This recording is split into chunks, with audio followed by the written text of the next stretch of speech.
नमस्कार मंडळी, मी आज तुम्हाला उपवासाची थाळी दाखवणार आहे। त्यापैकी मी पहिल्यांदा तुम्हाला शेंगदाण्याची आमटी दाखवते, पण त्यापैकी मी शेंगदाणे आधी भाजून घेतलेले आहेत, ते मी आता वाटून घेते बारीक। आता मी आमटी करायला घेते। 1 चमचा तूप घालून घेते। बस आता तूप तापलेलं आहे, मी थोडंसं जिरं टाकते आणि मिरची, खोबरं आणि मिरची याचं वाटण केलेलं आहे। हे मी आता शेंगदाण्याच्या कुटामध्ये घालते। हे बघा, थोडासा तुकडा खोबऱ्याचा घेतलेला आहे आणि मिरच्या 6-7 घेतलेल्या, त्या तिखट नाहीत मिरच्या। त्यात आपण पाणी घालूया आणि घोल करून घेऊया असं व्यवस्थित। आता कढीपत्ता घालून घेते।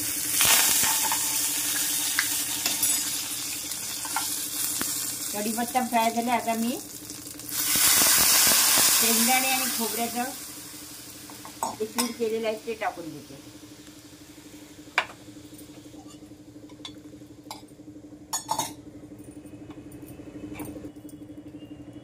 आता मी मीठ घालते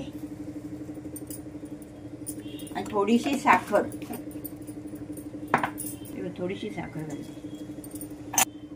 हे आता आमटी छान उकळून घेऊया। आणि आता ही आमटी झाल्यानंतर मी लगेचच तुम्हाला केळं आणि शेंगदाणा ह्याची भाजी दाखवणार आहे। त्याच्यानंतर वरीचा भात, ही आपली उपवासाची थाळी मला बनवायची आहे। हे तुम्ही बघा, व्हिडिओ शेवटपर्यंत बघा आणि माझ्या व्हिडिओला लाईक करा, शेअर करा, कमेंट करा आणि स्नेहाज मेनू चॅनलला सबस्क्राईब करा। पुढचा पदार्थ आपण बघणार आहोत, कच्च्या केळ्याची भाजी। कच्ची केळी घेतलेली आहेत 3, ती उकडून घेतलेत। शेंगदाणे वाटीभर ते रात्री भिजत घेतले होते आणि आता सकाळी उकडून घेतलेत। आता ती केळ्यांची मी साळं काढते। हे बघा, उकडून घेतली का निघतात छानपैकी। आणि मग त्याच्या फोडी करून आपण भाजी करायला घेऊया। उकडली का ही छान सालं निघतात। ही कच्ची केळी आहे ना, ती भाजीवाल्यांकडेच मिळतात, फळवाल्यांकडे वगैरे कुठे मिळत नाही। भाजीवाल्यांकडे मिळतात, त्यांना केळी सांगितली की ते बरोबर भाजीच्या दुकानातून केळी देतात। मग ही उपवासाला आता मला बटाटा खायचा नाही, म्हणून मी बटाट्याचा वापर अजिबात करत नाही। आज महाशिवरात्र आहे ना, आमच्याकडे शक्यतो हेच पदार्थ बनवले जातात, म्हणून मी आज म्हटलं काय चला वरीचा भात सुद्धा बनवायचा आहे मला। शेंगदाण्याची आमटी बनवले आणि आता ही भाजी बनवते। आता आपण भाजी करायला सुरुवात करूया। मी 1 चमचा तूप आणखीन थोडं टाकते। तूप गरम झाल्यानंतर मी त्याच्यामध्ये जिरं टाकून घेणार आहे। मिरची टाकते, थोडा कढीपत्ता टाकून देते।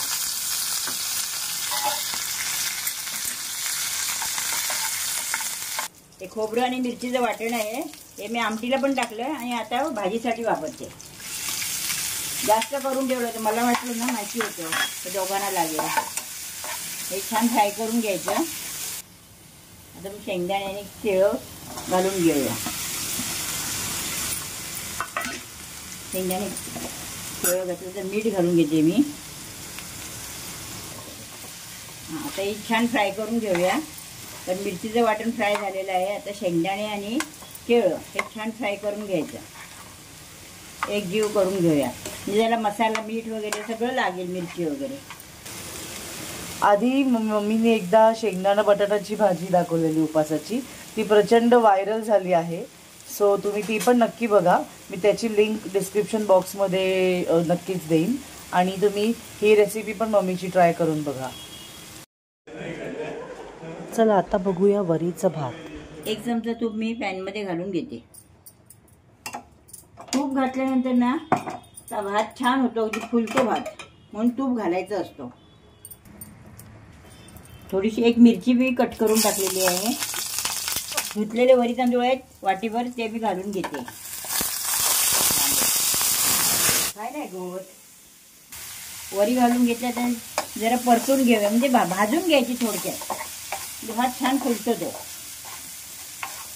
फ्राय केलं थोडंसं का आता मी मीठ घालते आणि मग पाणी घालून मीठ घालून घेऊया।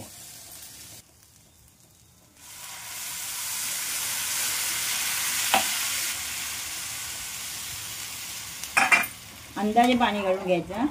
तुम्हाला जर मऊ भात पाहिजे असेल तर जास्त घालायचा आणि सुका फडफडीत पाहिजे असेल तर जरा कमी घालायचा. तर मला जरा मऊ लागतो म्हणून मी आणखी थोडंसं पाणी घालते.